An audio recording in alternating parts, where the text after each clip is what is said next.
신바람 사연 아파트. 오늘의 사연 시작하겠습니다. 안녕하세요. 저는 동갑내기 남편과 결혼 생활을 하던 30대 초반 여자입니다. 남편이랑은 결혼한 지 1년 만에 그렇게 되었습니다. 결혼한 지 1년밖에 안 돼서 이혼을 할 줄은 정말 꿈에도 상상하지 못했는데 일이 이렇게까지 되어버렸네요. 제가 남편과 이혼을 하게 된 이유는 남편의 지나친 경제관념이에요. 수지타산을 따지는 것도 아니고 심지어 어떨 땐 누가 봐도 비효율적이고 비상식적인데도 그냥 돈을 아껴요. 한마디로 자기 지갑에서 돈 나가는 꼴을 못 보더라고요. 지금 생각해보면 연애 때도 그랬어요. 당연히 다른 사람한테 돈 쓰는 걸 싫어하고 웬만한 건 다 더치페이를 해요. 그리고 취향과 상관없이 그냥 모든 걸 싸게 싸게 하는 걸 좋아해요. 갖고 싶은 게 있어도 다른 비슷한 제품이 더 싸면 두 번 생각도 하지 않고 무조건 더 싼 걸로 고르는 식입니다. 그런데 그때는 저나 남편이나 중소기업에서 적은 임금을 받으며 다녔기 때문에 남편의 그런 태도에 크게 불편을 느끼지는 못했어요. 어차피 쓸래야 쓸 돈이 없었고 그렇다 보니 저 역시 싼 걸 찾아다니는 경우가 있었으니까요. 게다가 남편은 입버릇처럼 사치 부리지 말고 차곡차곡 모아서 저랑 행복하게 살고 싶다고 늘 말해왔어요. 그러니까 조금 짠돌이처럼 보일지라도 저와 다 결혼하기 전에 살림을 차리기 위해 이렇게 아끼고 있는 거라고 말을 했지요. 저한테 엄청 잘 하기도 했고, 우리 둘 다 회사에서 벌이가 그닥이기 때문에 지금 아끼고 있는 것에 대해서 저도 큰 불만은 없었어요. 거기에 남편은 항상 우리 젊을 때 조금이라도 더 모아서 노년에 재밌게 놀러 다니면서 살자고도 했거든요.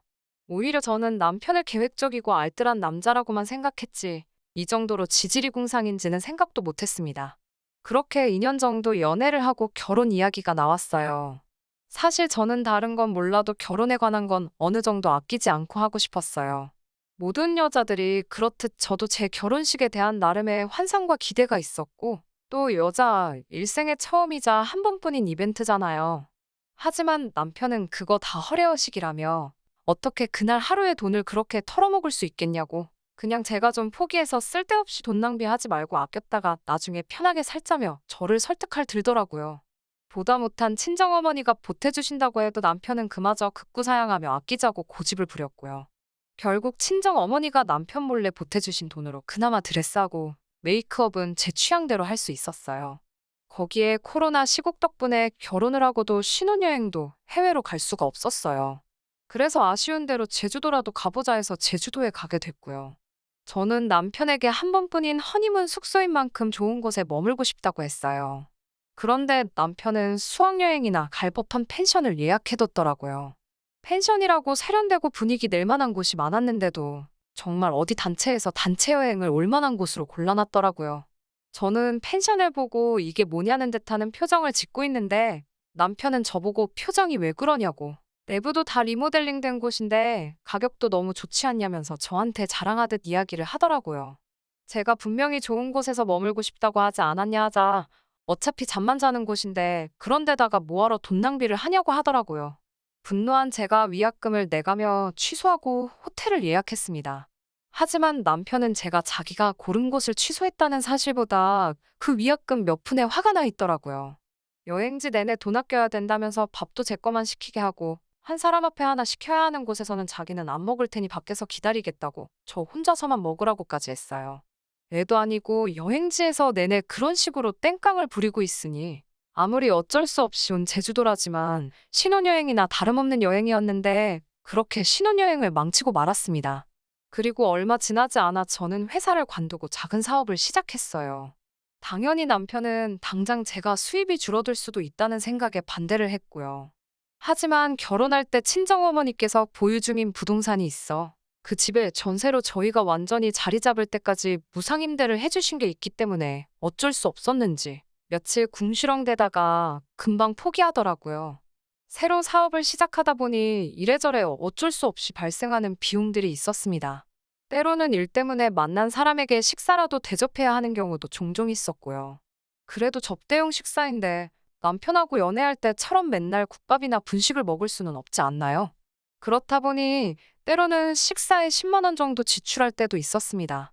그런데 그러면 남편이 질색팔색을 하면서 저를 사치나 부리는 여자로 취급을 해요.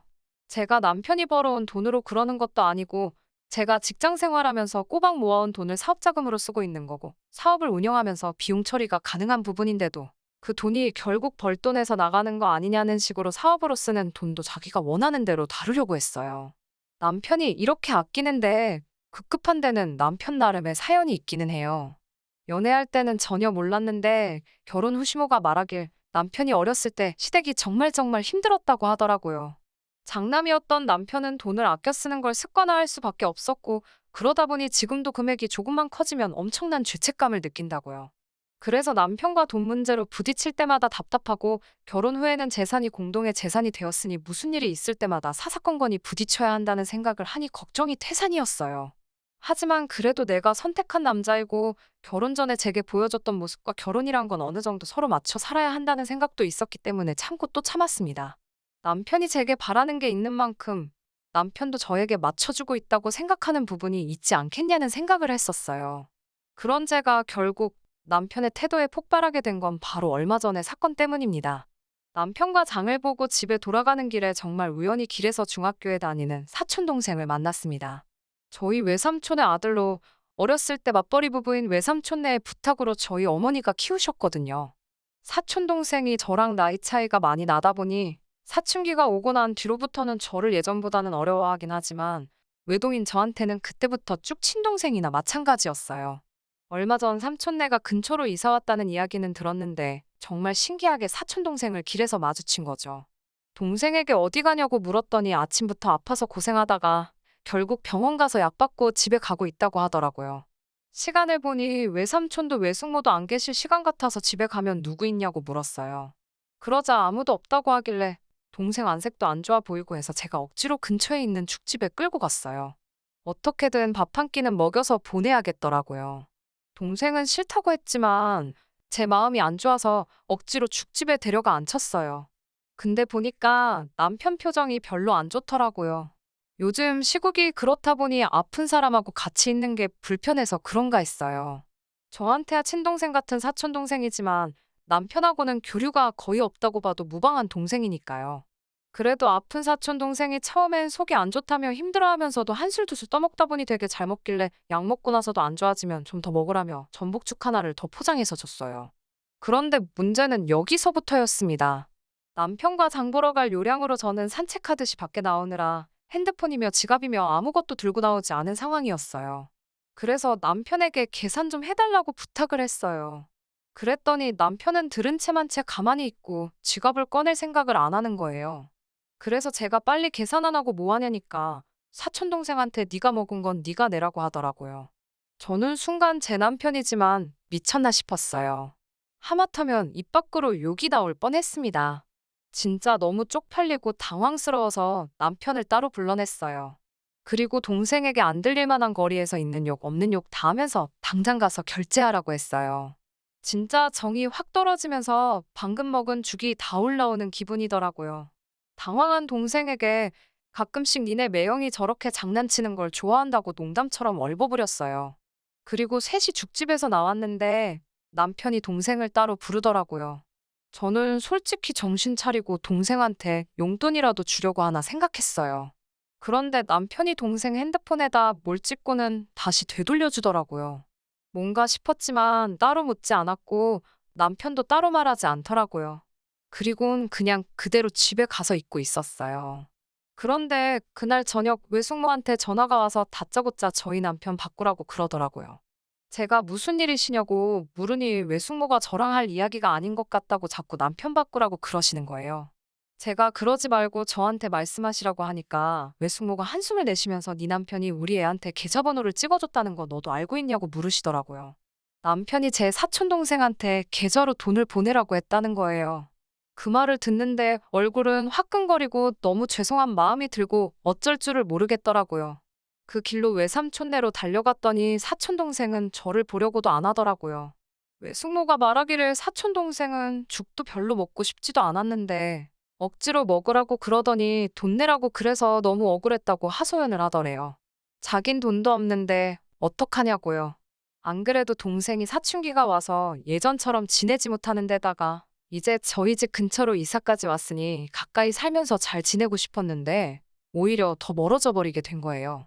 동생한테 정말 미안하다고 빌듯이 사과하고 용돈 10만 원 쥐어주고 다시 한번 제대로 사과했어요.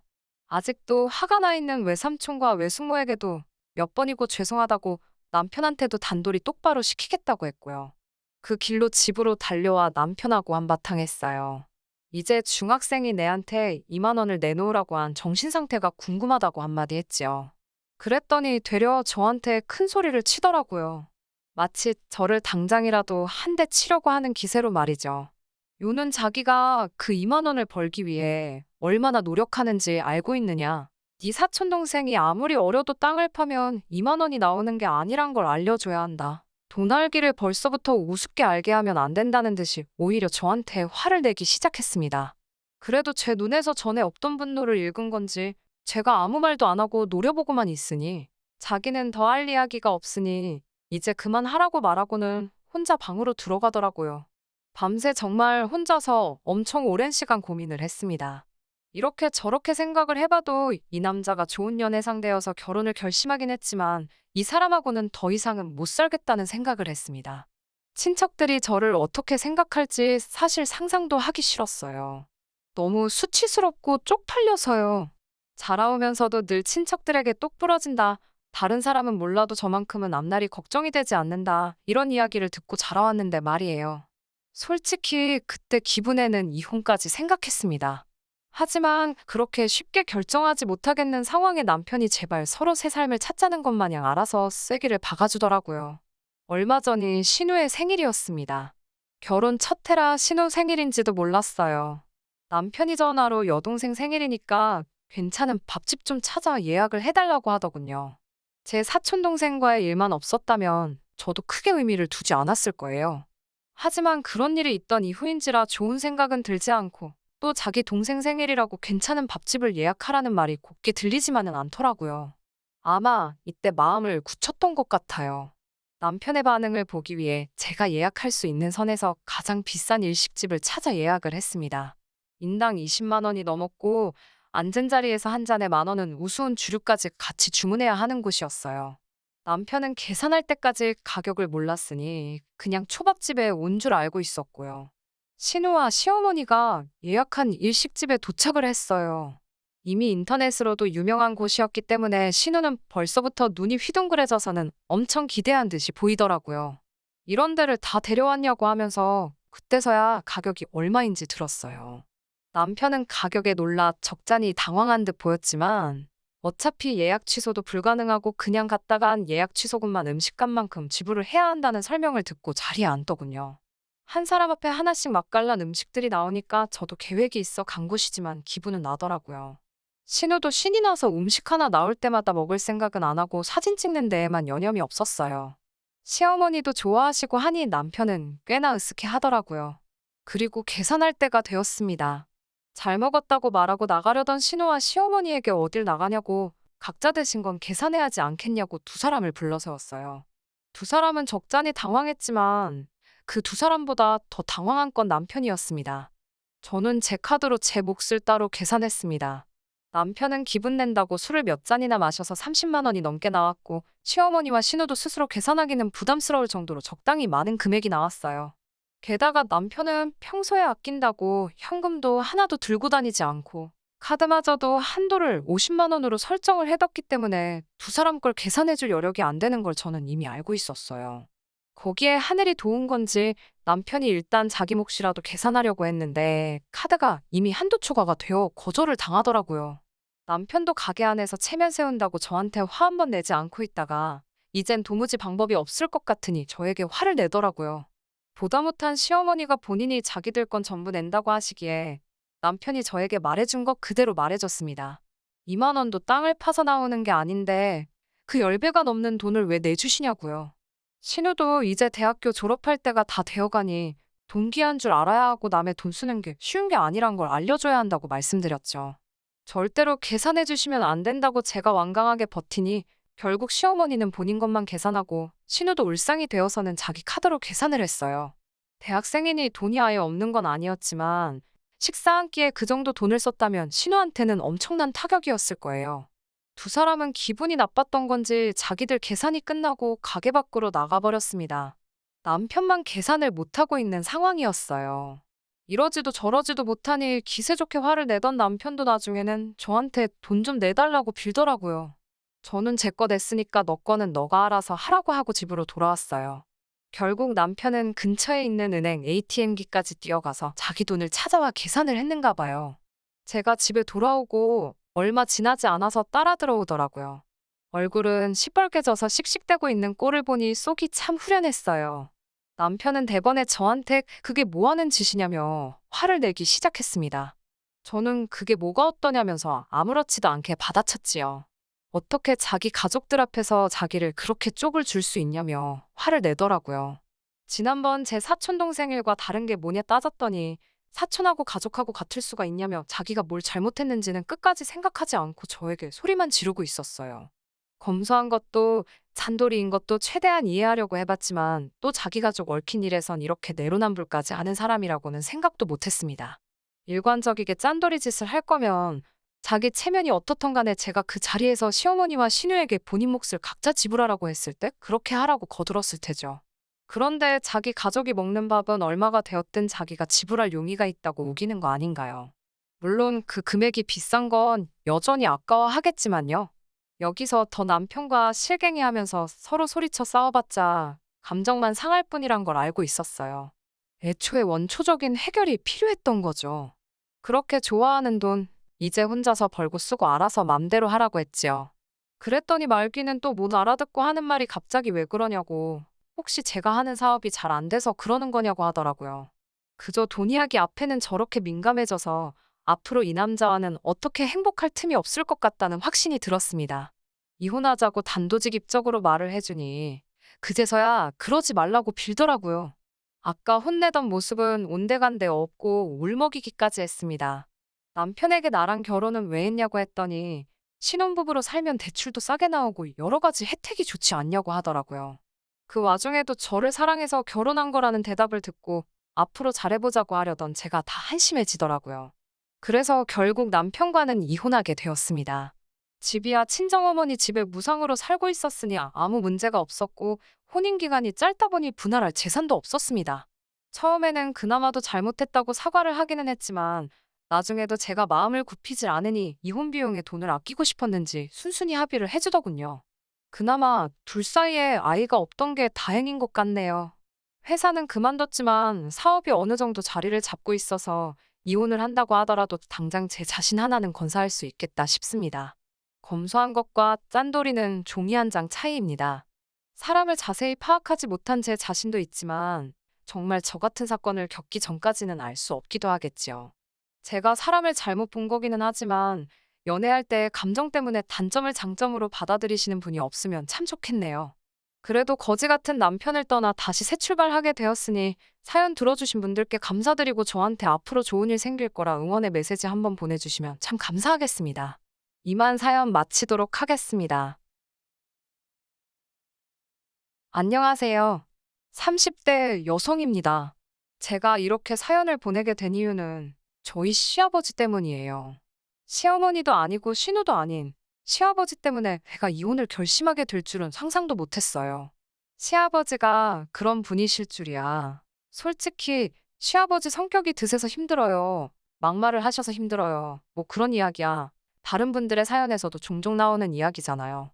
하지만 저는 저희 아버님 같은 분은 정말이지 본 적도 들은 적도 없네요. 하긴 결국엔 남편이 제일 문제였습니다. 남편이라도 아버님으로부터 저를 보호해줬다면 제가 아버님을 안 보고 살면 안 보고 살았지 이혼까지는 생각하지 않았을 테니까요. 남편과 저는 성격이 많이 달라요. 두 사람 성격 중 누가 더 좋다 나쁘다를 떠나서 저는 주변 사람들의 눈치를 좀 보는 편이지요. 그렇다고 상대방한테 빌빌거리는 건 아니고 눈치껏 행동한다고 할까요?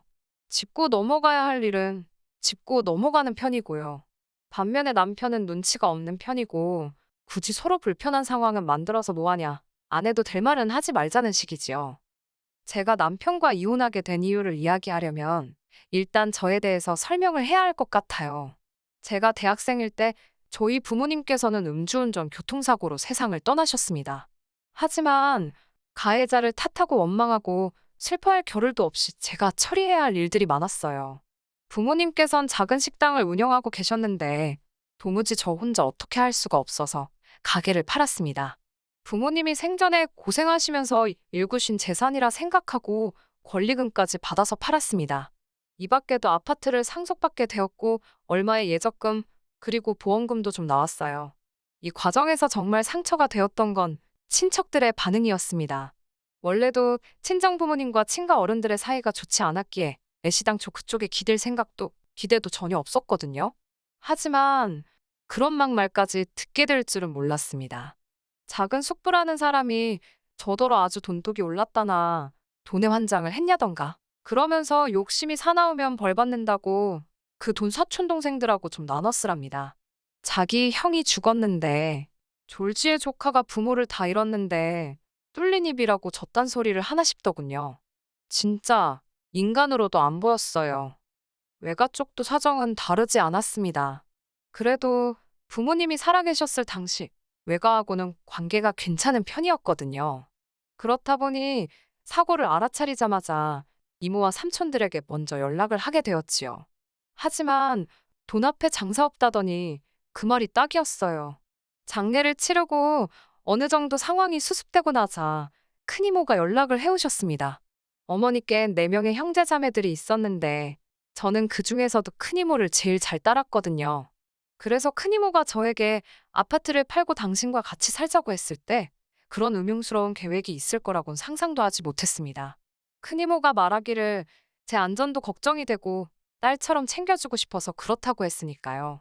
부모님과의 추억이 담긴 아파트라서 팔고 싶지 않았지만 그래도 한편으로는 이제 이 땅에 내가 믿을 건 큰이모밖에 없다 싶어서 결국 아파트를 내놓았습니다. 뿐만 아니라 큰이모는 하루라도 빨리 저와 함께 살고 싶으시다며 금매로 처분하라고 조언까지 해주셨어요. 그리고 그때만 해도 저는 큰이모의 말에 다른 뜻이 있을 거라곤 조금도 의심하지 않았지요. 며칠 뒤 아파트 계약서를 쓴 날이었습니다. 이제 거의 다 끝나간다. 속이 시원하다며 큰이모가 일단 아파트 잔금까지 받으면 제가 가진 돈은 전부 당신한테 맡기라 하셨어요.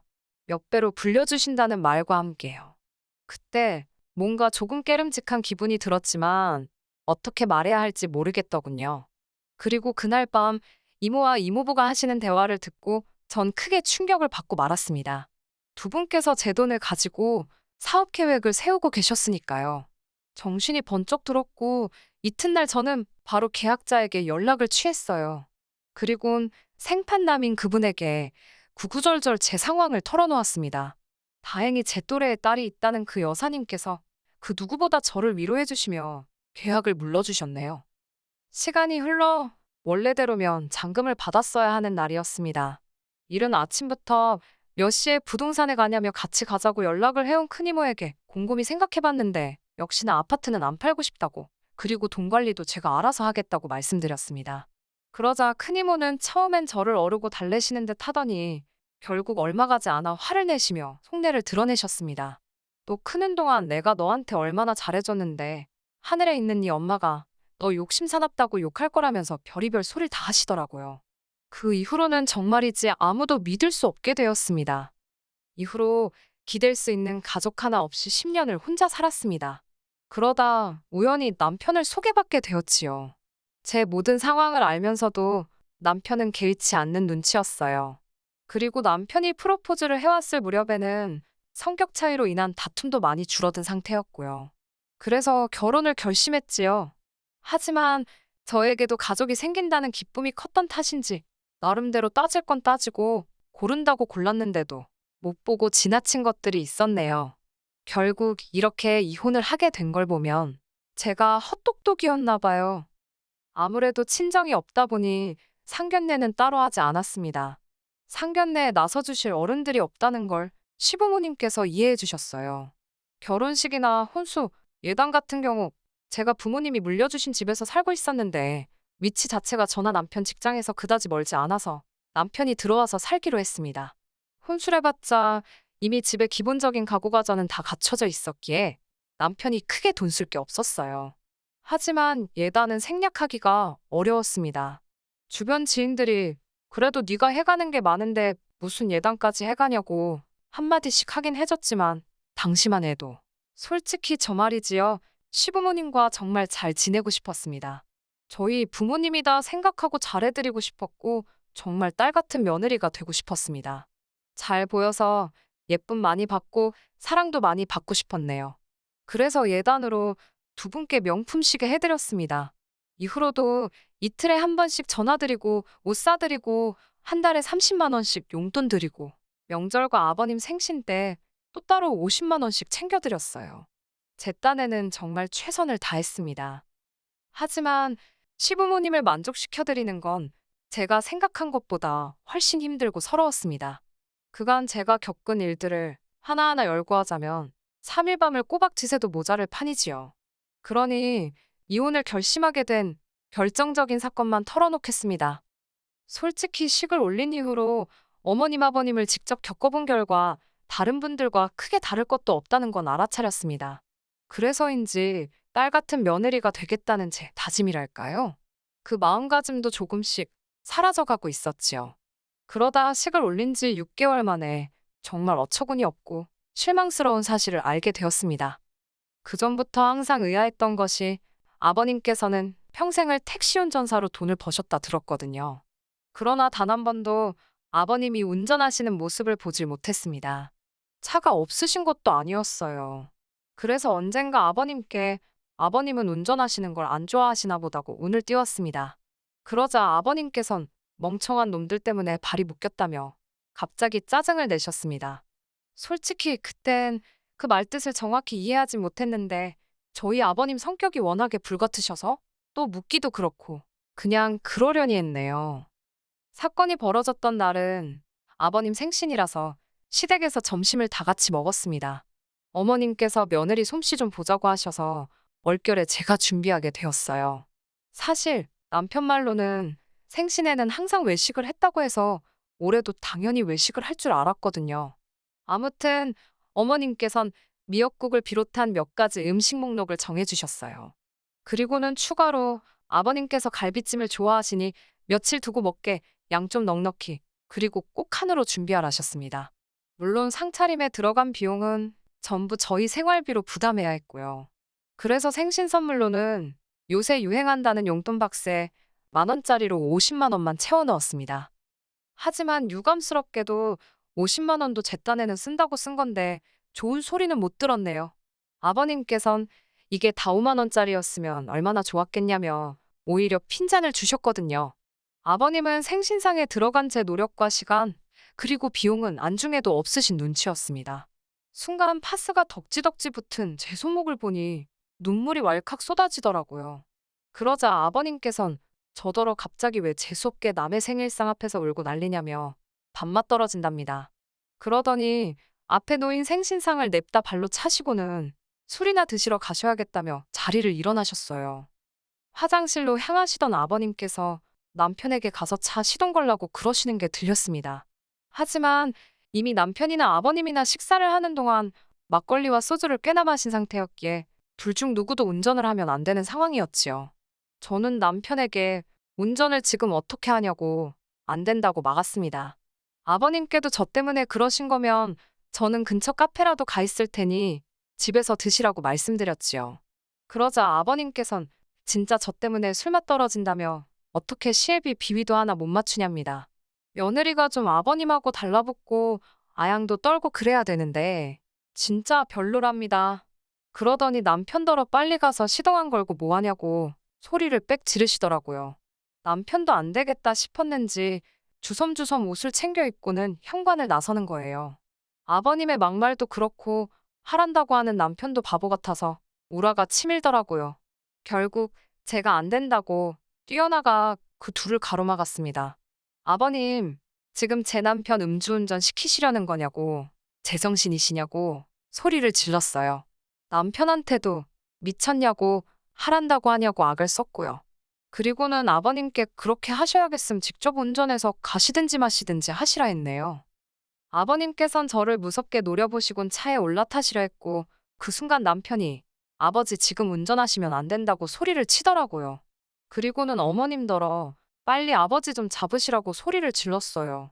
그런 남편의 모습은 처음이었기에 정말 깜짝 놀랐지요. 어머님께서도 당신 지금 운전하면 잡혀간다며 아버님을 붙잡고 늘어지셨습니다. 아버님께서는 어머님에게 쌍욕을 하시면서 이거 놓으라고 당신 마음대로 술도 못 먹으러 가냐면서 아주 난리도 아니었지요. 그러자 남편도 아버지 지금 무면허나 마찬가지시라고 이번에도 하시면 진짜 큰일 난다고.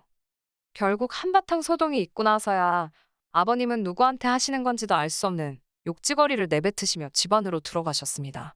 저와 남편도 진땀을 뺐고 대리운전을 불러서 집에 오게 되었지요.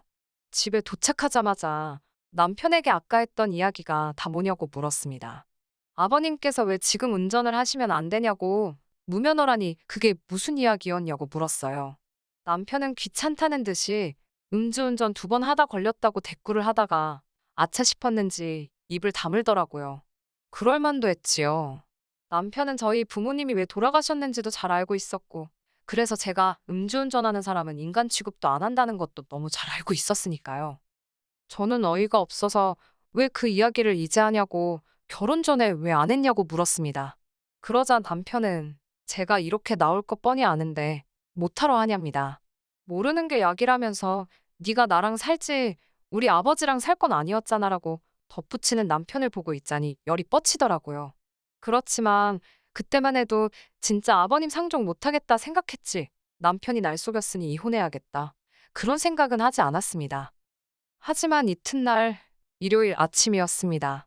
전날에 그 난리부르스와 아버님의 충격적인 과거 덕분에 새벽까지 잠을 못 이루고 설치다가 새벽 4시가 되어서야 간신히 눈을 붙였거든요. 그런데 아침 7시부터 전화벨이 울리더군요. 어머님이셨습니다. 간밤에 무슨 일이라도 있으셨던 건가 싶어 놀란 가슴으로 전화를 받았지요. 그러자 어머님께선 아버님이 저와 남편을 찾으신다며 지금 당장 시댁으로 오라고 하셨습니다. 문득 어제 있었던 일이 머릿속을 스치면서 짜증이 스멀스멀 올라오더라고요. 게다가 아버님 생각까지 하니 가서 표정 관리나 할 수 있을지 자신이 없었지요. 하지만 어쨌든 그때만 해도 앞으로 안 보고 살겠다까지는 아니었으니까 일단은 남편과 함께 시댁으로 향했습니다. 시댁에 도착하니 아버님께서 저와 남편에게 할 이야기가 있으시다 했습니다. 어제보단 멀쩡해지셨길래 솔직히 사과라도 하려고 하시나 하다못해 어제 일에 대해 나름대로 변명이라도 하시려나 싶었어요. 하지만 그런 제 기대는 얼마 가지 않아 산산조각이 났습니다. 아버님께선 남편더런 당신 옆에 앉으라고 하시더니 저를 향해 설교를 시작하셨습니다. 부모도 없는 저를 당신 며느리로 삼겠다 했을 때는 당신도 어느 정도 접고 들어간 부분이 있었답니다. 그래도 좋은 대학 나와 회사 다닌다고 하길래 말귀는 잘 알아듣고 싹싹한 줄 알았다나요. 그런데 요새 하는 걸 보면 영 당신 마음에 차지 않으신다며 이렇게 빡대가리인지 몰랐답니다. 전에는 이 집에서 당신 말 토다는 인간이 없었는데 여자 하나를 잘못 들여서 자기가 별꼴을 다 본다고요. 아버님의 막말에 결국 제가 폭발을 했고 저는 아버님께 처음으로 대들었습니다. 저야말로 아버님 성격이 우악스럽고 개떡 같은 건 알고 있었지만 범죄자인 줄은 몰랐다고요. 음주운전으로 면허 취소라니 그게 인간이 할 짓이냐고 소리를 질렀습니다. 설령 실수라 치더라도 반성을 해야지 어제 그냥 운전하시게 둘 걸 그랬다고. 그래서 경찰 불러서 쇠고랑차게 만들었어야 한다고 악을 썼어요. 그러자 남편이 저더러 미쳤냐길래 진짜 미친 게 어떤 건지 보여줄 거냐고 소리를 지르고는 부엌으로 향했습니다. 제가 김치통에 바리바리 해왔던 갈비찜이 냉장고 안에 있었거든요. 그걸 끄집어내서는 뚜껑 열고 거실 바닥에 던졌습니다. 그 갈색 김치통 아시지요? 덕분에 거실 바닥에는 온통 갈비찜 양념의 기름기가. 그러자 어머님께선 저더러 완전히 돌았냐고 아버님 앞에서 이게 무슨 행패냐며 저더러 빨리 죄송하다고 그러랍니다. 한 번도 저한테 따뜻하게 며느리라고 불러주신 적 없으신. 늘 저에게 야, 너라고 부르시던 어머님이셨어요. 그동안 서러웠던 일들이 전부 한 번에 터져나오는 기분이었습니다. 남편이란 자식도 저를 붙들고는 한다는 소리가 자기 아버지 성질 몰라서 그러냐며 어떻게 뒷감당을 하려고 이러냐입니다. 빨리 지금이라도 싹싹 빌라대요. 그런 남편에게 넌 네 앞가림이나 잘하고 이제 집에 들어올 생각은 하지 말라 했습니다. 막말로 우리 부모님은 네 예비 같은 인간 때문에 돌아가신 거라고 쪽팔린 줄 알고 미안한 줄 알라고요. 이후로는 뭐 구구절절 이야기할 필요도 없겠네요. 남편이랑 깔끔하게 갈라섰습니다. 염치도 없고 낯짝 두꺼운 남편이란 작작해서 제 아파트는 물론이고 오만 가지를 다 탐을 내더라고요.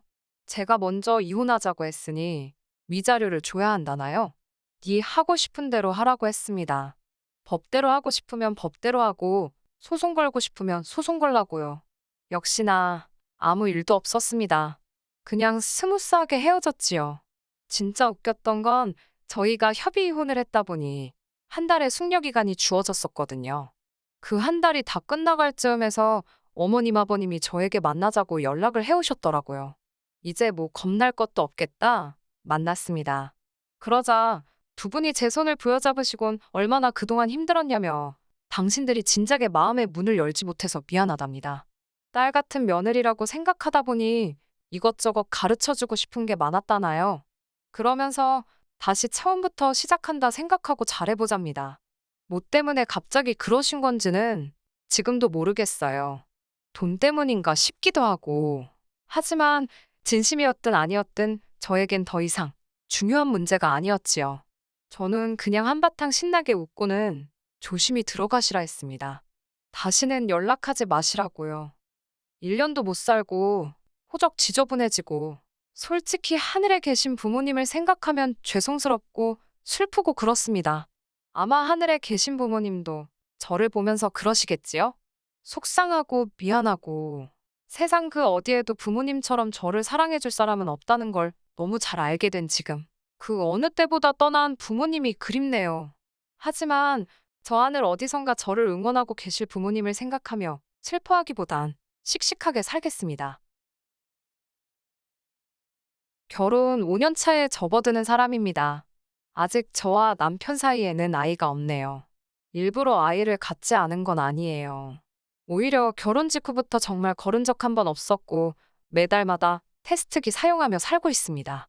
재작년 인공수정과 시험관을 몇 번 실패한 경험이 있는데 그때 시술로 후유증이 크게 와서 직장까지 그만두게 되었고 다시 시도하는 게 두렵기만 하더라고요.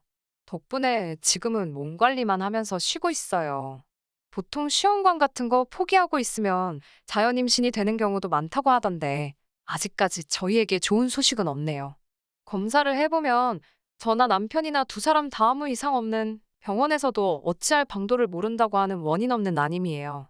저희가 얼마나 간절하게 원하는지 알고 계시니 결혼 초반에는 아이는 언제쯤 들어서겠냐고 물어보시던 집안어른들도 이제는 저희에게 아무것도 묻지 않으시고 조심조심 하십니다. 특히 시부모님께서 더욱 더 저에게 조심조심 하세요. 두 분이 나쁜 분이거나 시월드 같은 것도 아닙니다. 손주를 기대하는 부분이 크기는 하지만 손주 보기 싫어하는 할머니, 할아버지가 어디 있으시겠어요? 저희 친정 부모님도 기다리시는 건 마찬가지고. 그런데 제가 시술 부작용 때문에 직장을 그만두게 된 걸 가지고 시부모님이 저한테 미안한 마음을 가지고 계신 것 같아요. 너무 부담을 주고 강요해서 제 몸만 상하고 멀쩡히 다니는 회사까지 그만두게 만든 것 아닌가 하시면서요. 제가 직장을 그만둔 지도 벌써 2년이 다 되어 가는데 시부모님이 가지고 계신 건물 1층에 공실이 나게 되면서 저한테 월세를 받지 않을 테니 거기서 뭐 할 만한 사업이 있는지 알아보라고 하셨어요.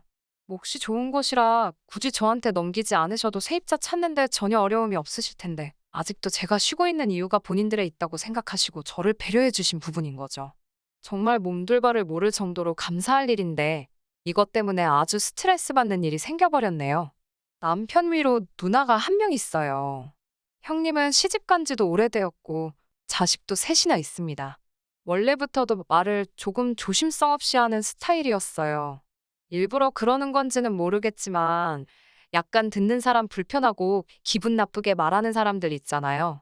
형님네와 서로 집이 가까운 편이고 남편과 아주버님이 서로 잘 통하는 성격이라 그런지 교류가 잦은 편입니다. 저희 집에 놀러와서 두 사람이 한 장 걸치고 밖에 당구라도 치러 가는 날에는 꼼짝없이 신우와 함께 시간을 보내야 해요. 그러면 그럴 때마다 아이 이야기를 그렇게 꺼냈어요. 저와 남편이 그렇게 실패를 하면서 마음의 상처를 가지고 있다는 건 전혀 이해해주지 않는 듯 툭툭 꺼내는 말들이 저에게는 상처였습니다.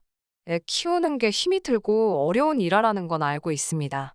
신세 한탄 정도 하는 거면 들어줄 정도는 되는데 신우는 꼭 옳게, 나는 옳게가 제일 부러워.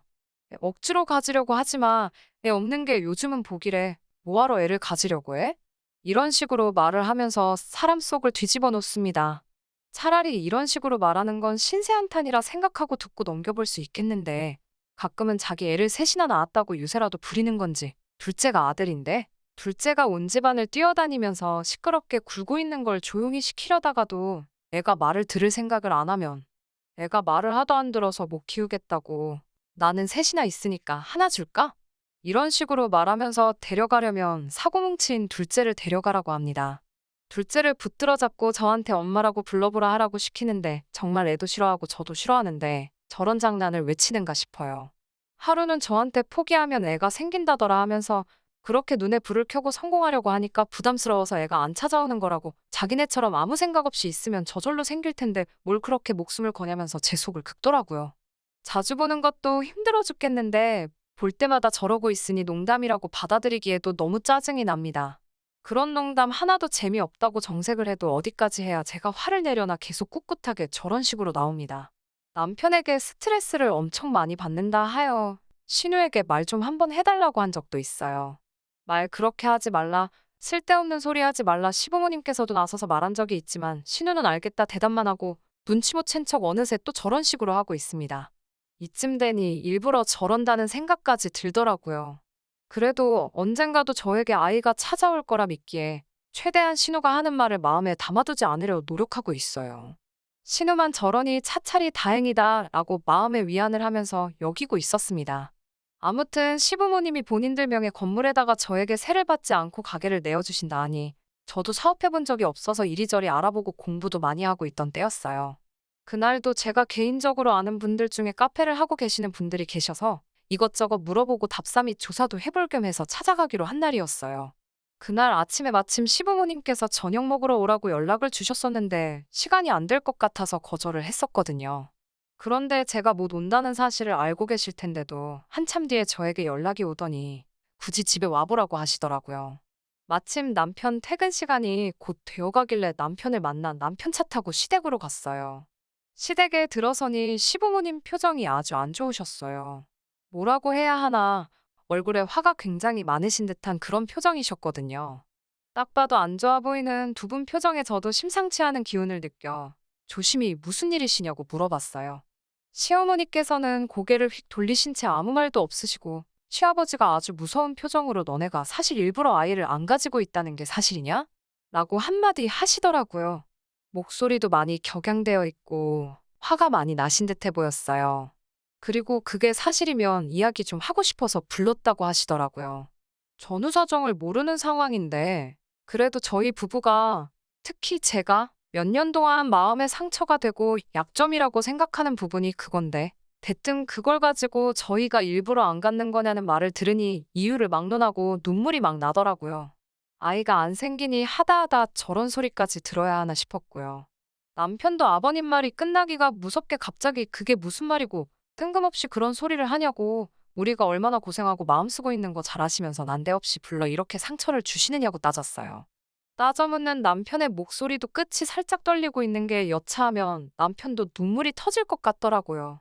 남편도 그동안 잘 참아왔는데 흔들리는 목소리를 들으니 저는 거기에 복받쳐서 거의 통곡을 하다시피 눈물을 쏟았어요. 왜 울다가도 누가 괜히 툭 건드리면 터질 때 있잖아요. 남편의 울먹이는 말투가 바로 그거였던 것 같아요. 저는 통곡을 하고 있고 남편도 소리 한번 지르고 눈물을 흘리고 있으니 시부모님이 당황하셨어요. 울고 있는 저희 대충 수습해 주시고 무슨 일인가 두 분과 대화를 나누게 되었는데 그날 아침 신우가 시부모님 댁으로 김치를 얻으러 왔다고 하네요. 그러다가 시어머니와 제가 통화하는 걸 들은 듯 하고요. 그때 신우가 처음으로 시부모님께서 건물 1층 공실을 저에게 무상으로 세를 주기로 하셨다는 사실을 알게 되었나 봐요. 신우가 그때 시어머니께 시부모님이 우리한테 간섭하는 게 싫어서 그냥 안 생기는 거라고 거짓말을 했다고 이야기를 했다 합니다. 제가 신우에게 직접 말한 사실이고 시부모님께는 절대 이야기하지 말아달라고 했다는 말까지 했다고 하네요. 신우도 자기 부모님을 속이기까지 하는 제 모습에 화가 났지만 그동안에 저와의 의리도 있고 제 남편과의 우애도 있어서 비밀을 지켜왔다고 그런데 이젠 아이가 안 생겨서 고생 중이라는 거짓말도 모자라서 시부모님의 돈까지 뜯어먹으려고 하는 것 같아 자기가 참다 말했다고 하더라고요. 용의주도하게도 자기가 비밀 안 지킨 걸 들키기 싫으니 시부모님한테도 그냥 건물에 세 주기로 한 것만 철회하고 자기가 말한 거는 절대 말하지 말라고 했다는데 사실 확인 때문에 어쩔 수 없이 신우가 중간에서 그렇게 이야기한 사실을 알게 된 거예요. 그래도 끝까지 자기 딸이 그런 짓을 했다는 걸 믿을 수가 없는지 저에게 정말로 아이가 안 생기는 게 맞냐고 그 상황에서도 재차 확인을 하시더라고요. 어이가 없었어요. 울 만큼 울었고 이 사단이 나게 된 사건의 정황까지 전부 다 알게 되었으니 더 이상 그 말이 상처가 되지는 않았지만 다시 한번 시어머니께는 당신의 딸, 그러니까 신우이가 거짓말을 한 거라고 재차 설명을 드렸어요. 일단 상황을 정리하고 집에 왔는데 잠도 잘 오지 않네요. 남편도 누나가 왜 그랬을까라고 의아해하지만서도 뭐 어떻게 한바탕 뒤집어 버리려는 생각은 없는 것 같아요. 그냥 연 끊고 안 보고 살면 되지 하면서 살살 제 기분만 맞춰주려고 하는 것 같은데 가족이라는 게 연이 그렇게 쉽게 끊어지는 게 아니란 건 알고 있고 그냥 이렇게 몇 달 안 보다가 어영부영 다시 만나게 되겠죠. 더군다나 한 동네 살고 있는 데다가 남편도 당장 집 매형 아니면 근처에 같이 술 먹고 놀 사람도 없을 테니 말이죠. 너무 화가 나서 잠도 잘 오지 않네요. 남편 말 맞다나 안 보고 사는 것 말고 제대로 한 방 날려주고 싶어요. 마음 같아서는 당장 찾아가서 머리끄댕이라도 잡고 싶지만 제가 잘못한 거 하나 없고 신우가 다 잘못한 일이라도 팔이 안으로 굽지. 다른 가족들이 제 편 들어주겠어요? 저 혼자 참아내야 하는 일인가 싶어서 너무 화가 나네요. 후기 보내드립니다. 제가 사연 보내드린 지도 벌써 한 달이 지났어요. 신우는 시어머니한테 무슨 연락이라도 받았는지 왜 그랬냐는 제 질문에는 대답 한 번 없었고 연락 한 번 되지 않았네요. 그 길로 저는 시댁으로 향했습니다. 시댁에 도착하자마자 자리 깔고 앉아서 신우 불러오라고 신우 와서 오해 풀고 가기 전까지는 저도 집에 가지 않을 거라고 엄포를 놓았어요. 시어머니도 저를 말리시다가 안 되겠다는 걸 알아채셨는지 곧바로 신우를 부르더라고요. 그렇게 신우도 시부모님 집으로 찾아왔습니다. 뭐가 그렇게 당당한지 아무렇지도 않은 척 인사를 하더라고요. 저에게 잘 지냈냐고 물어보면서도 제 표정을 살피면서 최대한 저랑은 말을 안 섞으려고 하더라고요. 얼굴 보자마자 한마디 퍼부어주고 싶었지만 시부모님도 계시고 하니 일단 식사를 먼저 시작했어요. 정말 표정 하나 바뀌지 않고 시어머니한테 엄마, 이거 맛있다 하면서 아양을 떠는데 정말 소름이 다 돋더라고요. 식사가 다 끝나고 나니 제가 먼저 묻지 않아도 시부모님께서 제가 참아왔던 분노를 터뜨리기 전에 먼저 신우에게 그때 그 일에 대해서 왜 거짓말을 했는지 먼저 물어봐 주시더라고요. 저도 많이 화가 난 상태이기는 했는데 그래도 신우가 대답하는 태도에 따라서 일 크게 만들지 않을 생각도 가지고 있었어요. 하지만 신우는 뻔뻔하게도 정말 얼굴 표정 하나 바뀌지 않고 당당하게 자기가 말한 게 사실이라고 하더군요. 애 낳기 싫은데 어른들이 반대할까봐 난임이라고 속이고 있다는 식으로 제가 틀림없이 자기한테 말했다고 하더라고요.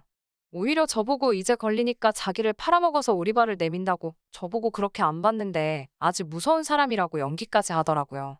제가 너무 화가 나서 언제 그랬냐고 화를 내니 오히려 신우는 저 때문에 겁을 먹고 당황했다며 숨이 잘 안 쉬어진다는 거짓말을 하고 앰뷸런스를 부르려고 하더라고요.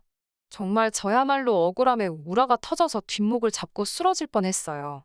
매번 이런 상황에 누구 편을 들어야 할지 어영부영하던 남편이 그제서야 나서더라고요. 여태 저희가 병원을 다니며 받은 검사 기록을 그 자리에 던졌어요.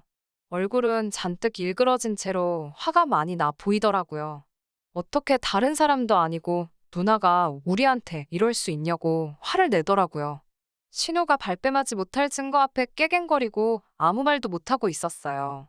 시부모님도 이미 진작에 신우가 거짓말하고 있는 걸 알고 있었으니 신우에게 왜 있지도 않은 사실을 진짜처럼 만들어서 여러 사람 마음 상하게 하느냐고 아주 혼쭐이 나고 있었죠. 아주버님도 이때만큼은 형님의 편을 들어주지 못하고 꿔다 놓은 보릿자루 마냥 가만히 앉아서 바닥만 바라보고 있었어요. 신우는 그제서야 엉엉 울면서 쟤들한테 암만 애가 없는 게 불쌍하다고 해도 나는 애가 셋이나 있고 엄마의 친딸인데 어떻게 엄마는 상가 건물을 쟤한테 돈 한 푼 안 받고 세를 줄 생각을 하느냐고요. 저는 애도 없으니 다시 회사 같은 거 들어가려면 얼마든지 들어갈 수 있는데 말인즉슨 며느리인 제가 딸인 자기를 제치고 무언가를 받는 게 배가 아파서 꾸민 수행이라고 하더라고요. 시어머니가 묵직한 돌직구를 신우한테 꽂아주었어요. 마음 같아서는 시어머니도 신우가 마음 상하지 않게 그에 상응하는 만큼 해주려고 했었다고 하시네요. 하지만 워낙에 계획성도 추진력도 없는 못 믿어온 성격인데다가 지금 이렇게 거짓말까지 해가며 저와 시부모님, 나아가서는 남편과 시부모님 사이까지 이간질을 하려고 한 신보가 고약해서 해주려던 것도 못 해주겠다고 하십니다. 너가 거짓말했던 것도 우리는 이미 다 알고 있었고 그 건물 때문에 그러는 것도 알고 있었다고. 사실대로 말했으면 뭐라도 하나 해줬을 텐데 네 마지막 기회를 너가 차버린 거라고 쓴소리를 하시고 더는 너같이 마음 씀씀이 나쁜 사람에게 해주고 싶은 것이 없다고 확고하게 선을 그으시더라고요. 방바닥에 발을 동동 구르며 큰 소리로 울고 있는 신우를 아주버님이 겨우 수습해서 집으로 데리고 나갔어요. 신우가 나가니까 집이 언제 그랬냐는 듯 조용해지더라고요. 시부모님은 저에게 사실관계도 따져보지 않고 딸 말만 듣고 저에게 뭐라고 한 게 정말 미안하다고 사과하셨습니다. 저도 오해가 풀려서 다행이라고, 그래도 이렇게 거짓이 아닌 걸 알게 되었으니 저도 마음에 담아두지 않겠다고 말씀드렸어요. 시부모님이 가지고 계신 건물은 정말 몫이 좋은 곳이었습니다. 이 시국에도 상권이 죽지 않고 활발하고 장사도 정말 잘 되고 있어요. 요즘은 돈 벌리는 재미에 피곤한 것도 모르고 일을 하고 있습니다. 신은혜는 아직도 시부모님하고는 연락을 안 하고 지내는 것 같아요. 신우가 삐진 듯 연락을 안 하고 있는데 아쉬운 건 신우일 텐데 도대체 무슨 배짱으로 저러고 있는지 모르겠어요. 자식이기는 부모 없다고 시부모님은 신우를 조만간 용서해 주시겠죠. 그래도 신우가 저렇게 고자세로 나와서는 소용없을 것 같습니다. 안타깝게도 아직도 아이 소식은 없네요. 이제 장사도 시작한 이래 가장 성수기가 될 것 같고 당분간은 이 바쁨을 만끽하면서 지낼 예정입니다. 내년에는 몸도 다 추스러서 시술이 되었든 자연 임신이 되었든 이번이 마지막이다 생각하고 저희 부부를 그리고 더불어 저희 가족들 모두 행복하게 해줄 아이가 찾아오도록 최선을 다해서 노력해볼 계획이에요. 오랜 기다림이니만큼 내년에는 더 좋은 소식이 있었으면 좋겠습니다. 그럼 이만 후기 마치도록 하겠습니다. 안녕하세요. 올해로 34살, 결혼한 지는 6년이 된 주부였습니다. 남편과 저 사이에는 아이가 없었고요. 검사를 받았는데 문제는 제 쪽에 있었고, 이 사실을 친정도, 시댁도 알고 있던 상황입니다. 그래도 남편한테 문제가 있는 것보다 저한테 문제가 있는 게 시술을 통해 극복할 수 있는 확률이 더 높다길래 몸 상하지 않는 선에서 계속해서 시도 중이었습니다. 하지만 이제 다 소용없는 일이겠네요. 남편은 요즘 보기 드물 정도의 효자였어요. 어느 정도냐면 혼자 계시는 시아버지 걱정된다며 저랑 결혼하는 것도 다시 생각해 보려던 사람이었으니까요. 남편 위로 아주버님이 두 분 계십니다. 아무리 남자만 셋인 집안이어도 장남도 아니고 막내인 남편이 부양의 의무를 느끼고 있다는 게 말이 된다고 생각하지 않았어요. 생활비조로 얼마 정도만 보내주고 시아버지를 말 그대로 손절했다는 형님들은 한 번도 만나뵌 적 없었지만 저에겐 좋은 인상의 사람들이 아니었어요. 저는 남편이 부양의 의무에 대해서 이야기할 때 시아버지께서 어디 불편하신 곳이 있으신 건가 하는 생각을 했었거든요. 혼자서 밥도 못 드시고 집안일도 아무것도 못 하신다는 말을 들었을 때 정말 몸이 어디 안 좋으신 거구나 하고 확신을 했었는데 제 생각이 틀렸었습니다. 시아버지께서는 사지멀쩡하시고 심지어 엄청 세련되시기까지 하셨으니까요. 옷도 젊은 사람들이 입는 브랜드에 대해서 줄줄 꿰고 계시고 멋부리는 거에 관심도 많아 보이셨어요. 오히려 체격도 새님 스타일인 남편보다 훨씬 좋아 보였고요. 첫 인상은 신기하고 재밌으신 분이었지만 그때 왜 형님 되실 분들이 시아버지를 손절했는지 깨닫게 되었습니다. 전형적인 한량 스타일의 시아버지였고 책임감이나 생활력은 전혀 없어 보이셨어요. 결혼이야 애초부터 양가 지원받을 계획이 없었기도 한데 첫 만나는 자리에서 저희 결혼에 보태줄 돈은 하나도 없으니까 그 부분은 알아서 하라고 못을 박으시더라고요. 그러면서도 결혼하면 첫째네는 자기한테 얼마를 주고 있고 둘째네는 얼마를 주고 있으니 저희가 아무리 막내라도 이 정도는 줘야 하지 않겠냐고 말씀하시며 자기한테 달마다 보내야 할 생활비는 얼마 정도였으면 좋겠다. 이렇게 미리 알려주셨어요. 남편에게는 그때 생활비도 이렇게 넉넉히 받으시는데 왜 부양을 이유로 나와야 결혼을 꺼려 했었냐라고 물어보니 남편은 자기가 말하지 않았냐고 시아버지 혼자 힘으로는 청소며 빨래는 물론이고 쌀밥도 하실 줄 모른답니다. 정말 남이 해주는 것 받아오면서만 자랐고 노는 것 말고는 스스로 하실 줄 아는 게 정말 아무것도 없다고 말을 해왔어요. 그래도 그나마 다행인 건 그런 아버지 밑에서 자란 자식들 셋은 정상이었다는 거죠. 시아버지 앞으로 옛날부터 재산이 많았었다네요. 할머니께서 시장에서 돈놀이 비슷한 거를 하셨고 그 유산을 그대로 물려받았대요. 대책 없는 시아버지 생활에 어머님이 도망가시고부터도 그렇게 경제적으로도 모자람 없이 지내왔다고 합니다. 어찌되었든 지금 빈털터리가 된 상황까지 자기들 교육시켜주고 끝까지 책임지신 것에 대한 은혜를 갚아야 한다고 생각하더라고요. 아버님을 처음 뵙기 전까지는 저는 그냥 아프신 몸으로 자식들 훌륭하게 키워낸 그런 분으로만 생각을 했고 남편도 그 은혜에 보답하고 싶어 하는 효자라고 생각했기 때문에 그래도 결혼 초반 몇 년간은 제가 모시고 살 생각도 어느 정도 하고 있었어요. 그런데 아버님을 실제로 뵙고 나서는 그 생각이 쏙 들어가게 되었습니다. 아버님 댁을 나오자마자부터 남편과는 그걸 이유로 옥신각신하게 되었어요. 왜 모신다고 해놓고 이제 와서 말을 바꾸냐. 이런 식으로 남편의 언성이 높아지니 베란다에 잠깐 담배 피러 나오신 아버님께서 그 말을 들었나 봐요. 저희를 다시 올라오라고 부르시더라고요. 어차피 남편이 혼자 되실 아버님 때문에 결혼을 꺼려한 데다가 집 앞에서 언쟁을 하며 제가 모시기 싫어한다는 사실까지 이야기했고 저도 저런 시아버님과 합가해 모시고 살아야 한다는 생각을 하니 이 결혼이 뒤집어져도 그만이다라는 생각을 했어요. 그래서 그런지 저희를 다시 부르시는데 떨린다거나 두렵다거나 하지 않았습니다. 시아버지는 저희를 앞에 앉혀놓고 말씀을 시작하셨어요. 그런데 시아버지께서 저희에게 꺼낸 말은 참 의외의 말이었습니다. 저는 꼼짝없이 저희 결혼을 반대하려고 하시는구나 생각했거든요. 시아버지가 내 노후 때문에 장가가기를 꺼려하는 거냐라고 물으시며 자기 노후 준비는 생각이 다 되어 있고 준비도 다 되어가고 있으니 걱정하지 말라고 하더라고요. 그리고 저희가 돈만 제때 보내주면 얼굴 안 보고 살아도 그만이라고 첫째나 둘째 형들도 그러고 있지 않느냐고 하셨어요. 오히려 그런 부분에서는 쿨하시더라고요. 아무튼 시아버지 봉양에 대한 문제가 사라지니 결혼 준비는 일사천리로 진행이 되었고 저희는 그렇게 별탈 없이 결혼식을 올리게 되었습니다. 그래도 끝까지 걱정하는 남편의 뜻을 꺾지 못해 신혼집은 그나마 시아버님 사시는 곳에서 그렇게 멀지 않은 곳으로 구하게 되었어요.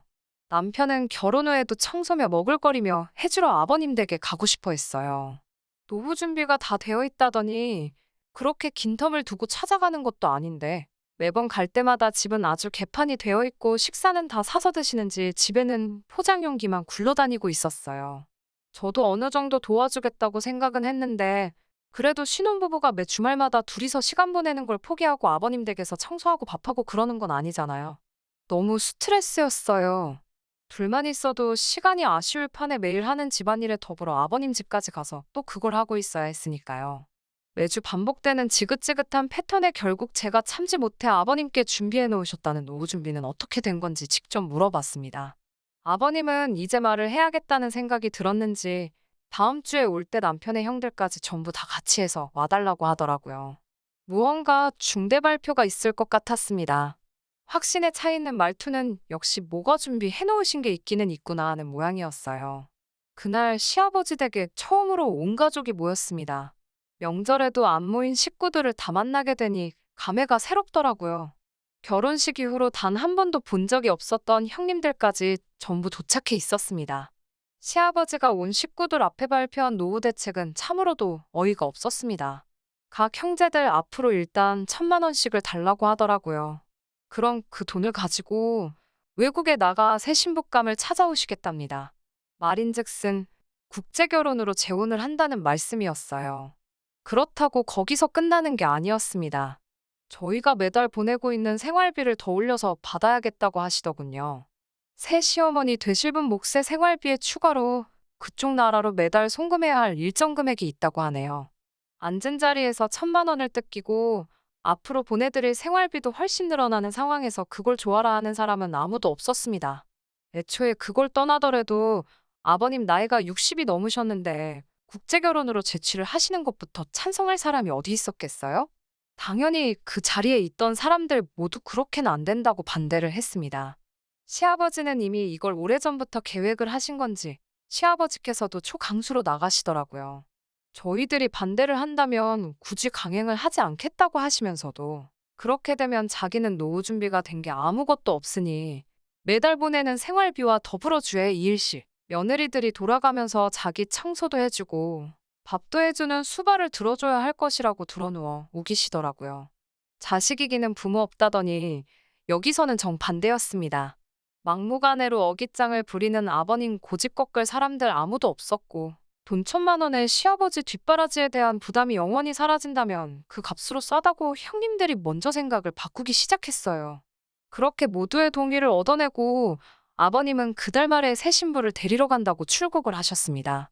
일주일도 안 돼서 다시 귀국을 하셨는데 아버님은 혼자서 돌아오셨어요. 저희는 속으로 아버님이 마음을 고쳐먹고 결혼을 안 하시기로 한 줄 알았는데 그게 아니었네요. 한국에 오려면 한국어 시험을 통과해야지 올 수가 있다고 하더라고요. 빨리 너네 새 시어머니 보여주고 싶은데 아주 마음이 끓는다고 하시는 게 마음을 고쳐먹지는 않으신 것 같더라고요. 그렇게 시아버지의 노후 준비 대책인 외국인 새 시어머니가 오기 전까지 6개월간 남편의 간절한 부탁으로 제가 짬이 날 때마다 아버님 댁 청소와 식사 준비를 도맡아 해야 했습니다. 형님들은 역시 한 번도 오지 않으셨고요. 제가 이걸 왜 하고 있나 싶더라고요. 그래도 6개월만 참으면 이 집과도 영원히 이별이라고 생각하니 그거 하나만 믿고 속으로 꾹꾹 참아내며 했습니다. 그렇게 6개월이 지나 새 시어머니는 한국에 도착하시게 되었고 또 효자인 남편의 오지랖에 저희가 공항까지 데리러 가게 되었습니다. 정말 경악을 금치 않을 수가 없었어요. 제가 그 당시 29이었는데 저보다도 나이가 4살이나 더 어린 시어머니를 처음 봤을 때는 말이죠. 화장은 하나도 하지 않아 수수했는데 오히려 그것 때문에 더 시어머니가 어려 보이기까지 했고 아버님은 사람처럼 보이지도 않았습니다. 의외로 한국말을 잘 배워서 온 건지 의사소통에는 크게 어려움이 없었어요. 간간히 틀리기는 하지만 자기 의사표현 정도는 확실히 할 만큼 배워서 온 것 같더라고요. 무엇보다 이제 더 이상 아버님 신경 쓸 필요 없이 오롯이 우리 둘만의 결혼 생활을 드디어 시작한다는 생각이 들어 기대가 되기까지 했습니다. 그렇게 결혼하고 나서 처음으로 이제서야 결혼을 한 것 같다는 게 실감이 날 정도로 좋은 시간을 보냈습니다.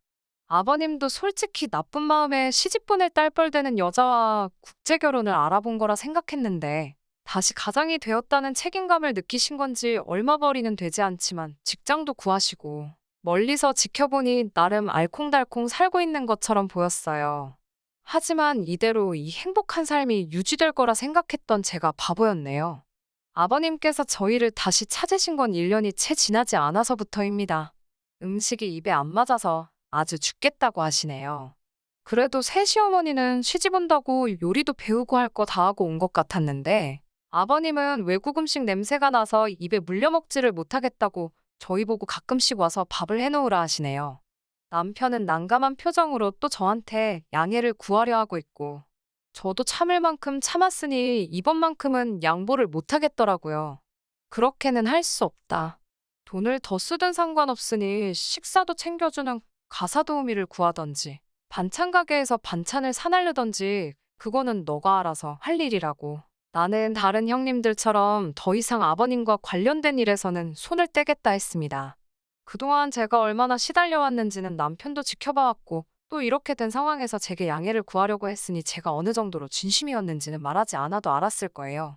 하지만 그 효심이 어디 가지는 않는지 결국 일주일에 한 번 자기가 직접 반찬을 사다 나르기로 했습니다.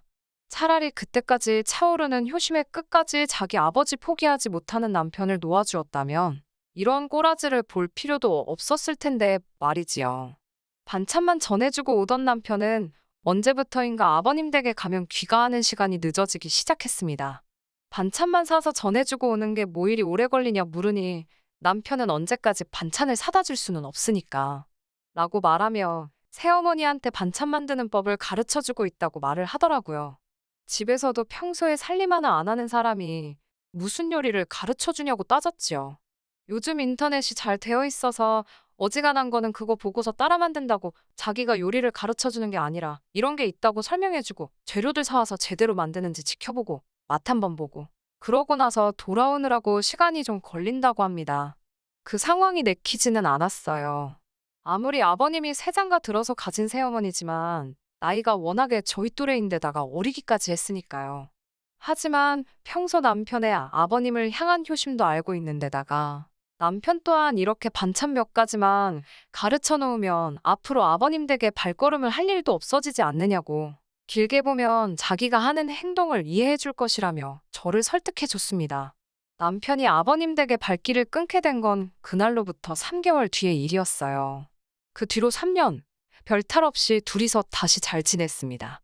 다만 남편의 다른 형제들은 아버님이 노후 준비로 국제 결혼을 할 거라는 말을 하게 된 그날 아버님과의 인연을 끊었는데, 유독 제 남편만큼은 명절이며 어버이날이며 아버님을 꼭 챙기기 시작했습니다. 저는 따라가지 않았어요. 따라가지 않았던 게 잘못이었을까요? 그렇게 작년 저희는 더 끔찍한 소식을 듣게 되었습니다. 남편에게 여동생이 생기게 되었다는 사실을요. 아버님도 참 대단하시다 생각했습니다. 아무리 행색을 젊어 보이게 하고 다시신다 하더라도 이제 곧 70을 바라보시는 분인데 말이에요. 그리고 그날 병원에서 울고 있는 시어머니를 토닥여주고 있는 남편을 발견하게 되었습니다. 둘이 친모자지간은 아니지만 그래도 그때는 충분히 그럴 수 있다고 생각했어요. 단지 새 시어머니의 눈물이 기쁨의 의미인지 아니면 그 반대인지 저는 몰랐지만요. 저희는 결혼 6년 차에 아이도 없이 살고 있는데 이러다 아버님의 아이를 제가 보게 되기라도 할까봐 아이가 태어났다는 소식에도 병원에 찾아가지 않았습니다. 병원에 가보려던 남편도 말렸어요. 남의 아이를 걱정할 때가 아니다. 이제 우리도 시술이든 뭐든 해서 준비를 해야 하지 않겠냐고 말했지요. 그리고 그렇게 얼마 전 시아버지로부터 연락을 받게 되고 남편과 저는 아버님 댁으로 허겁지겁 향하게 되었습니다. 집에는 아이 울음소리밖에 들리지 않고 있고 아이를 돌보고 있어야 할 새시어머니는 그 어느 곳에도 보이지 않았습니다. 옷 가지며 전부 다 가져가지도 않은 것이 어디 급하게 가볼 곳이 있었나 봅니다. 남편은 그 자리를 보고 바들바들 몸을 떨더라고요. 아버님은 일부러 귀화가 끝나면 도망갈까봐 혼인신고도 안 해줬는데 달아났다고 이를 갈고 계시더라고요. 그러면서 하시는 말이 저 애는 니들이 마침 애도 없고 하니까 데려다가 키우라고 하시는 겁니다. 제가 정말 정색하면서 아버님께 처음으로 말대꾸를 했어요. 여태까지 남편 보면서 꼭 참아왔던 게 정말 한 번에 다 터져나오더라고요. 시아버지는 저에게 어이없는 소리까지 덧붙이시더군요. 저 애가 내 아이가 아닐 수도 있다는 말을요. 남편은 그 말에 그게 대체 무슨 소리냐고 정색을 했고 아버님은 남편을 보면서 네가 더 잘 알지 않을 거냐고 말을 하셨습니다. 대충 안 봐도 무슨 상황인지 조각이 맞춰지더라고요. 그렇게 효자인 척 하던 남편은 아버님 앞에 고래고래 소리를 지르며 대체 무슨 말도 안 되는 소리를 하시느냐고 소리를 치더라고요. 아버님 말이라면 꿈뻑 죽던 평소의 남편이 아니었어요. 아버님은 기분 잡쳤다며 밖으로 나가셨고 남편은 울고 있는 아이를 들쳐안고는 조용히 시키는데 여념이 없더라고요. 제가 이상한 생각을 갖고 있어서 그런 건지 아이를 안고 있는 남편의 모습에 알 수 없는 위화감이 들었습니다. 남편은 이런 제 마음도 모르는 건지 아이를 어떻게 하고 싶냐고 묻더라고요. 그 말에 제가 지금 장난치는 거냐고 소리를 질렀어요. 아무리 그래도 그렇지 이 상황에서 그게 할 말이냐고요. 남편도 정색을 하면서 그렇다고 아이가 무슨 잘못이 있느냐고 저에게 따지더라고요. 그건 애 아빠인 너네 아버지가 결정할 일이지 우리가 결정할 일이 아니라 했더니 평소 아버지를 알면서 그런 말이 나오냐고 이 아이가 어떻게 될 건지 뻔히 알고 있는 거 아니냐고 하더라고요. 그 말에 저는 그건 내가 알고 없다고 했어요. 오히려 그 아이한테 왜 이렇게 집착을 하는 거냐고 혹시 내가 알면 안 되는 사실이라도 있느냐고 물어봤습니다. 남편은 그런 건 절대 아니라고 하더라고요. 당당하게 먼저 그렇게 자기를 못 믿겠으면 지금 이 길로 병원에 가서 검사를 받아보자고 자신 있게 말하더라고요. 하지만 그 말에도 신뢰가 가지 않다기보다도 결국 이 사단이 난 상황에서 아이든 아버님이든 아무것도 내치지 못하고 또 자기가 전부 감수하려고 하는 남편의 효자 버릇에 신물이 나기 시작했습니다. 6년이란 결혼 생활 동안 저를 답답하게 만든 건 도합 1년이 채 안 되는 짧은 기간입니다. 그런데도 이렇게 사람을 질리게 만들 정도였다면 그동안 남편의 효자병이 얼마나 심했는지 충분히 이해가 가실 거라고 생각합니다. 남편에게는 그 애는 너가 키우고 싶으면 키우라고 했어요. 하지만 저는 이제 여기까지라고 더 이상은 못하겠다는 말을 전해줬습니다. 남편은 자고 있는 아이가 다시 깰까봐 어쩌지도 못하고 제자리에 우물쭈물 하고만 있더라고요. 그 덕분에 저는 오히려 마음 잡기가 더 편해졌습니다. 그렇게 평생 아버님의 자랑스러운 아들도 되고 너가 지금 안고 있는 시누이한테는 부모 같은 오빠가 돼주라고 말하고 저는 그 집을 뛰쳐나왔습니다. 법원도 이 상황에서 저의 편을 들어주었어요. 숙려기간이 없었으면 좋겠다는 제 신청이 받아들여져 곧바로 협의 이혼을 할 수 있었습니다. 남편은 끝까지 그 아이의 부모가 되어주고 싶었던 건지 아니면 또 혼자 된 아버님을 평생 수발들며 살기로 결심을 한 건지 순순히 이혼을 허락해 주었습니다. 아직도 남편이 그렇게 그 아이에게 집착했던 이유를 모르겠네요. 안 좋은 생각을 하려고 해도 또 검사를 받자고 당당하게 나오는 모습을 보니 제가 생각하는 그런 건 아니었을 텐데 말입니다. 6년 짧았다면 짧고 길다면 긴 시간이지만 앞으로 더 길게 남아있는 저의 인생을 위해 저도 하루빨리 털어내고 저의 인생을 살아야겠습니다. 안녕하세요. 저는 얼마 전 출산한 결혼한 지 1년이 조금 넘은 아기 엄마예요. 건강한 아들을 낳고 한참 행복할 줄 알았던 시기에 저는 매일매일 공포영화를 찍는 기분이었어요. 지금도 그때 일만 생각하면 등골이 오싹하고 소름이 끼쳐요. 저는 동네에서 작은 서점을 운영하고 있어요. 일주일에 한 번 책을 좋아하는 사람들끼리 모여 책에 대한 토론도 나누고요. 남편은 그 모임의 회원들 중 한 사람이었어요. 한 번은 비가 엄청나게 쏟아지던 날이었어요. 그래서인지 그날따라 남편을 제외하고 아무도 모임에 나오지 않았더라고요. 그래서 저와 남편 단둘이서 토론을 하기 시작했어요. 그런데 이야기를 하다 보니 취향도 성향도 너무 비슷하고 잘 맞더라고요. 2시간 정도면 끝났어야 하는 토론을 우리는 4시간이 넘도록 이어갔고 그날 이후로 자연스럽게 연인 사이로 발전하게 되었지요. 남편은 항상 밝고 주변 사람들에게 너그러운 사람이었어요. 그래서 그의 주변은 늘 사람들이 넘쳐났지요. 하지만 그런 그도 가끔은 소위 동굴에 들어간다고 하나요? 뭔가 알 수 없는 슬픔에 빠져 있는 경우가 있었어요. 한 번은 도대체 왜 그러냐고 물어본 적이 있는데 언젠가 자기가 준비가 되면 말해주겠다고만 하고 털어놓질 않더라고요. 그러다 결혼 이야기가 나오고서야 그 이유를 들을 수 있었어요. 그건 바로 남편의 죽은 남동생에 관한 것이었죠. 남편에게는 원래 쌍둥이 남동생이 있었다고 해요. 15초 차이로 태어난 남동생은 남편에게는 하나뿐인 형제이자 가장 친한 친구였고 그래서 가장 소중한 사람이었대요. 둘은 고등학교를 졸업한 후 나란히 서울에 각자가 목표하던 대학에 합격을 했고 축하하는 의미로 같이 여행을 떠났다고 해요. 마지막 여행지에서 서울로 올라오던 날 둘은 늦잠을 자는 바람에 기차를 놓쳤고 즉흥적으로 두 사람은 버스를 타게 되었는데 버스 기사님이 졸음 운전을 했고 그로 인해 큰 교통사고가 나서 남편은 크게 다치고 남동생은 목숨을 잃게 되었다고요. 그래서 좋은 곳에 가거나 좋은 음식을 먹거나 하면 죽은 남동생에게 미안한 마음이 들기도 하고 그런다고 하더군요. 그동안 그래서 남편이 상념에 빠졌다고 생각하니 기다리지 못하고 답답하게 생각했던 제 자신이 못나게 느껴졌어요. 저는 비록 남동생의 자리를 내가 다 메꿀 순 없겠지만 내가 당신에게 가장 좋은 가족이자 친구가 되어주겠다며 이제 그 슬픔에서 벗어날 수 있도록 같이 노력해보자고 말했어요. 남편은 제 말에 감동한 눈치였고요. 그렇게 저희들은 조금씩 결혼 준비를 시작했어요. 사실 남편에게 그런 개인적인 상처가 있는 것을 제외하곤 저희 둘의 결혼 준비에 큰 문제는 없었어요. 남편도 저도 비슷한 학벌이었고 벌이도 비슷했거든요. 모난 것 없이 둥글둥글하게 굴러가는 모양새였어요. 그렇게 시간이 흘러 상견례를 얼마 남기지 않은 어느 날이었죠. 어머님의 생신을 축하하기 위해 식사를 하게 되었는데 그 자리에서 조금 충격적인 일을 겪었네요. 남편 이름은 효준인데 어머님이 자꾸 효진아, 효진아라고 부르시는 거예요.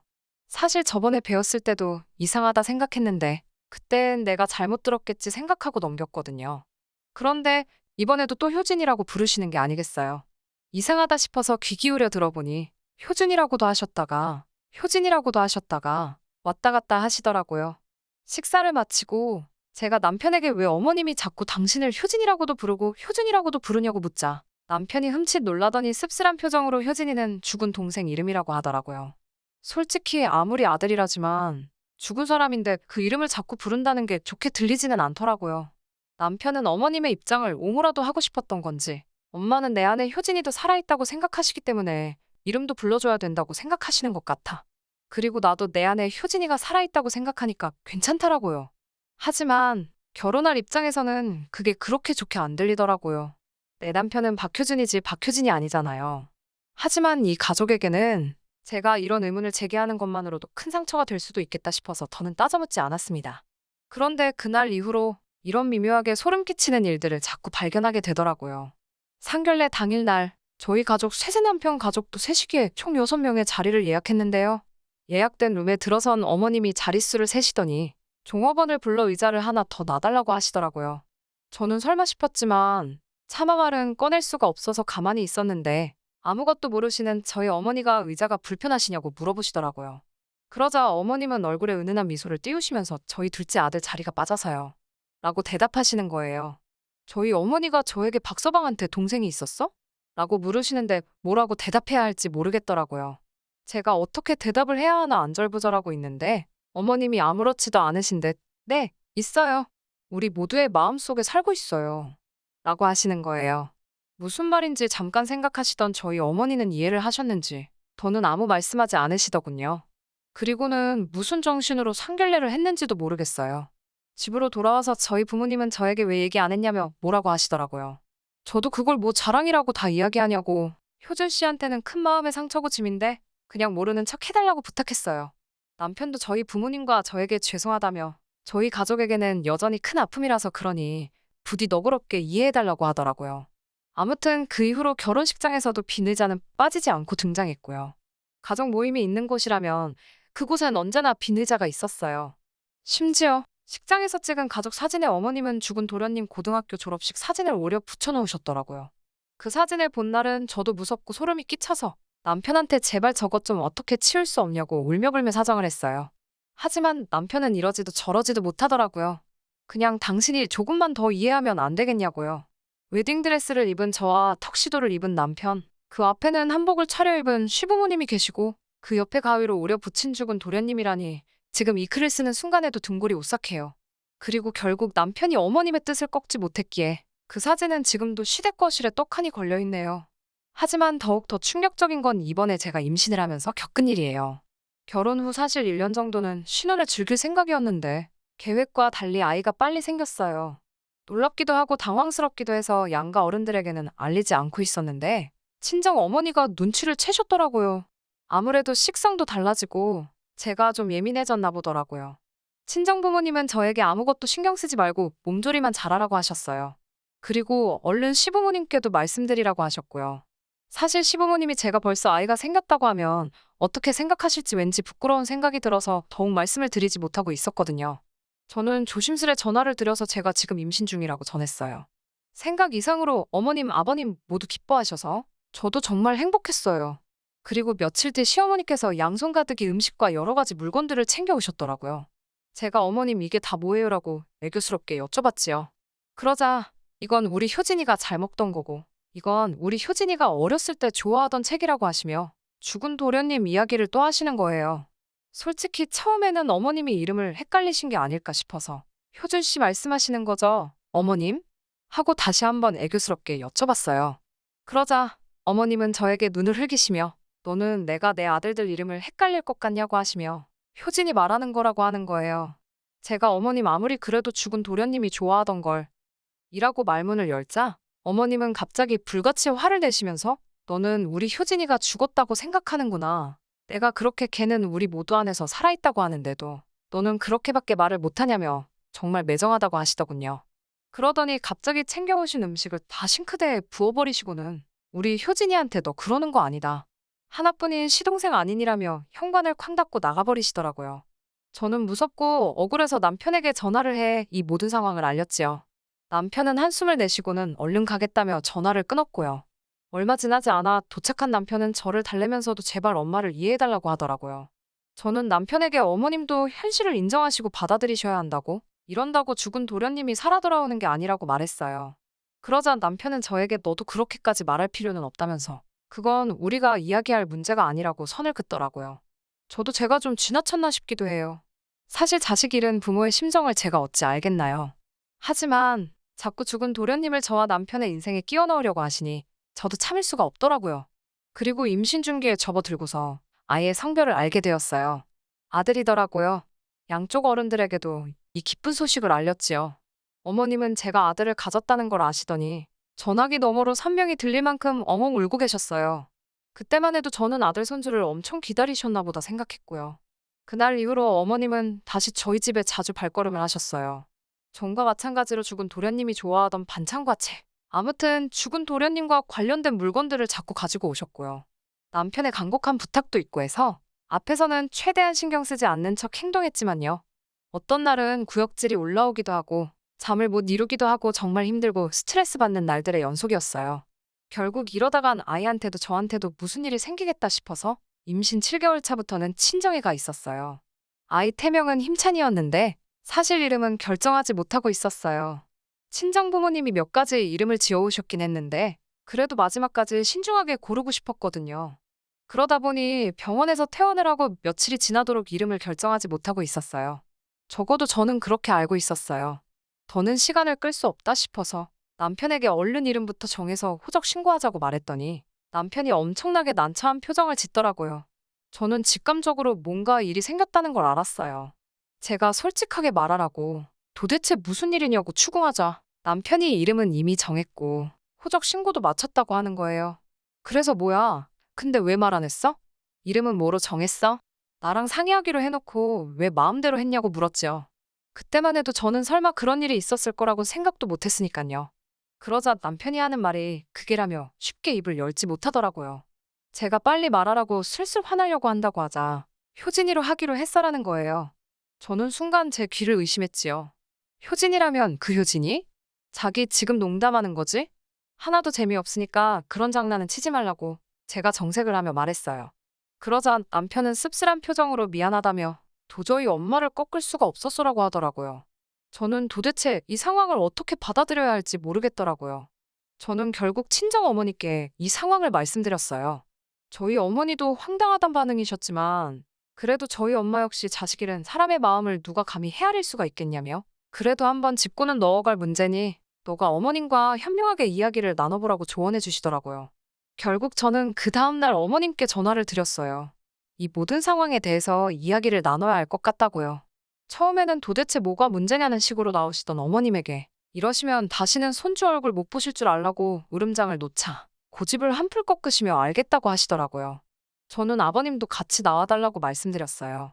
모두가 모인 자리에서 저는 제가 100번 양보해서 아이 이름을 효진이로 짓는 것에 동의하겠다고 대신 어머님 아버님도 저와 한 가지 약속을 해달라고 말했습니다.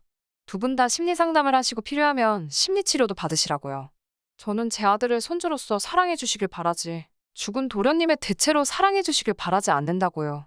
아버님은 제 손을 부여잡고는 미안하고 고맙다며 몇 번이고 눈물을 흘리시더군요.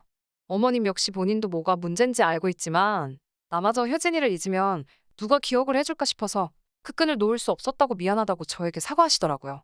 사실 사과를 받고자 만든 자리도 아니었고 그저 서로 조금씩 양보해서 이해할 수 있는 계기가 되었으면 했던 것뿐인데 오히려 시부모님께서 미안하다 말씀해 주시니 제 마음도 더 누그러지더라고요.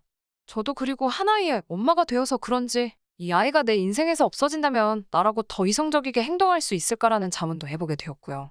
세상 사람들이 생각하는 사이다 결말은 아닐지도 모르지만 저희 가족은 이제 조금 더 서로를 포용하고 이해할 수 있게 된 것 같아. 적어도 저는 훨씬 편안한 마음이네요. 끝까지 들어주셔서 감사합니다. 오늘의 사연은 여기까지입니다. 구독과 좋아요, 알람 설정 부탁드리고 더 좋은 사연으로 다시 찾아뵙겠습니다. 감사합니다.